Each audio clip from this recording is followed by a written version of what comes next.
A few minutes of repetition could change the way you speak English forever.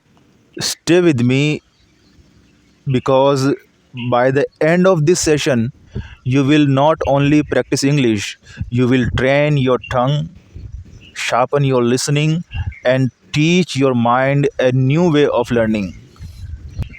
Every sentence you repeat reveals mistakes you never noticed before. And with every repetition, your mind slowly adapts to the rhythm of English. Because language is not something you force into the mind, it is something the mind gradually becomes. If any sentence feels difficult today, that's perfectly fine. Don't worry about it.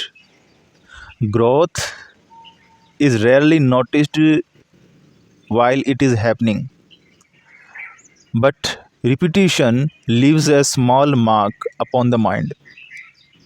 Perhaps the greatest obstacle to speaking English is not grammar, it is not vocabulary, it is not even fluency.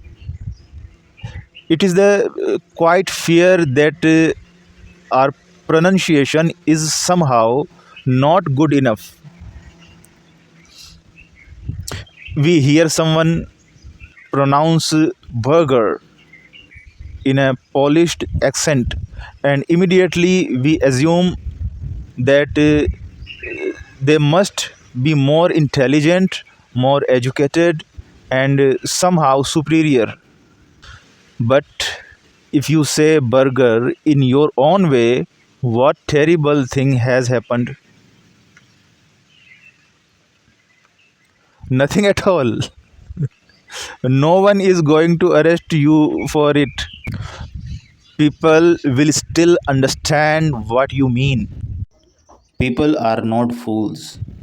And that, after all, is the purpose of language. The same thing happens with words like banana. Someone says it's not banana, it's banana. And suddenly a simple fruit becomes a test of worthiness. But language was never meant to be a contest. If you say banana and people understand you, then communication has already taken place.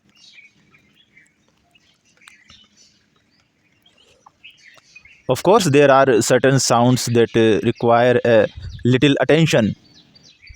If you wish to refine your speech, the distinction between certain R and D sounds, just for example. But refinement is not the same thing as perfection, and learning is not the same thing as failure. So don't worry about your pronunciation. You are not expected to arrive at the destination before beginning the journey. You are learning, you are growing, you are walking the path. Even great singers did not begin with magnificent performances. They began with simple notes. Sa, re, ga, ma, pa, da, ni. Every master was once a beginner practicing sounds that seemed ordinary.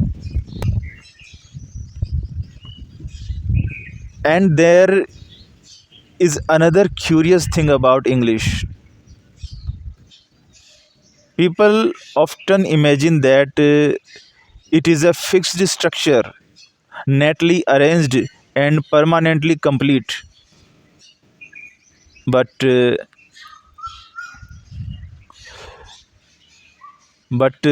is not. English changes constantly and new words appear. New meanings emerge. Expressions are invented almost every day. A phrase enters the culture.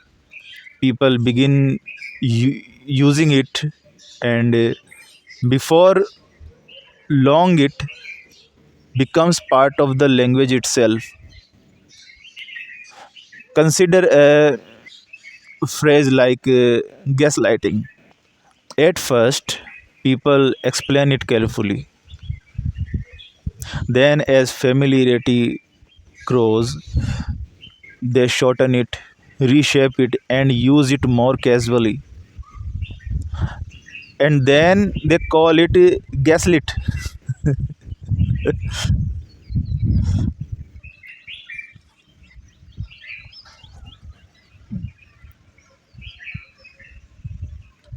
Language is alive, it breathes, it evolves. And strangely enough, the people who speak in the most relaxed and natural way are often perceived as more fluent than those who speak with excessive formality. This does not mean the formality is wrong. It simply means that language is not a museum piece to be preserved behind glass. It is a living conversation. So stop measuring yourself against every accent you hear. Stop treating pronunciation as a judgment upon your intelligence. Speak, just speak, make mistakes, learn, adapt, because the purpose of language is not to sound perfect.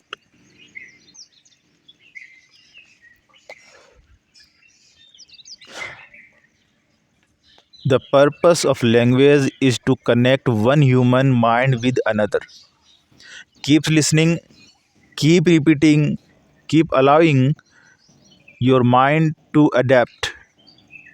And one day you will realize that what once felt difficult now feels natural.